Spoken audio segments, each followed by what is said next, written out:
مش كل عقار فوري موجود تقدر تعيش فيه. عارف انت الصخره اللي بيتحطم عليها طموحات واهداف الشباب؟ اهو العقار الاستلام الفوري ده الصخره اللي بيتحطم عليها اي ديل في السوق العقاري. صخره بالنسبه للاثنين، البياع او البروكر او البروبرتي كونسلتنت او السيلز ايجنت وات ايفر عايز تسميه ايه، وللعميل كمان. ليه بقى؟ اقول لك، العقار في مصر زي ما شرحت في فيديوهات قبل كده ماشي بسياسه تسعيريه معينه، اللي هي فكره هنبيع العقار ده بالتقسيط، وبتكلم تحديدا على العقار الاوف بلان. وطالما هو بالتقسيط واوف بلان يعني المنتج لسه ما اتعملش، يعني في امكانيه ان احنا نبيعه للناس بخطه سداد مريحه اللي هي فيها مقدم 0 او 5 او 10% واقساط على 6 او 8 او 10 او 14 سنه كمان. العقار الفوري بقى بيعاكس او بينافي كل ده. طب ليه بيعاكس او بينافي كل ده؟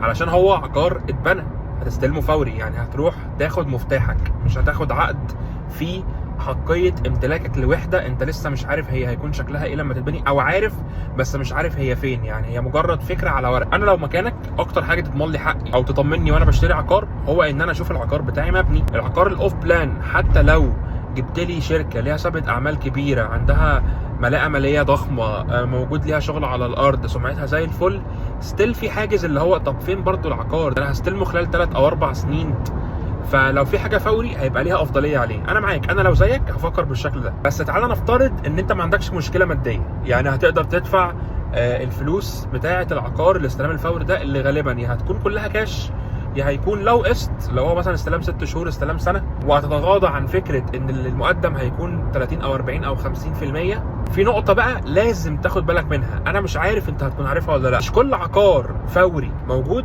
تقدر تعيش فيه. في الماركت بتاعنا بنقول ان المشروع ده او الكومباوند ده مبني وليفابل، الاثنين دول ما ينفعش تستغنى عنهم.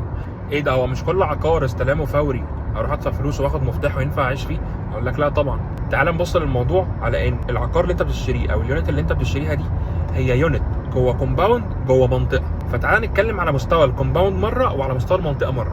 طيب كومباوند مبني وليفابل يعني خدماته شغاله، لما تحتاج مستشفى، صيدليه، نادي هتلاقيهم، روح عيش فيه فورا. طب كومباوند الشقه بتاعتي او اليونت بتاعتي او الفيلا بتاعتي مبنيه فيه ولكن خدماته هو لسه ما اشتغلتش، هنا هقول لك طب خدمات المنطقه اشتغلت ولا لا؟ لو الخدمات المنطقه اشتغلت هقول لك برده ممكن تروح تعيش فيه.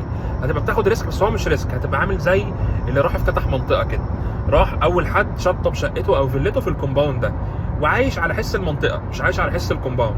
بس مع الوقت كل ما الكومباوند يكتمل وخدماته تشتغل انت هتبقى مبسوط. طب لو العكس بقى، لو كومباوند مبني تقدر تشطبه وتعيش فيه، خدماته في طريقها للاكتمال، بس المنطقه اللي هو فيها لسه مش عايشه ومش ساكنه وخدماتها لسه ما اشتغلتش، ده انا ما انصحكش انك انت تروح تشطب وتسكن وتعيش فيه، لانك هتلاقي مشاكل كبيره جدا على مستوى الخدمات.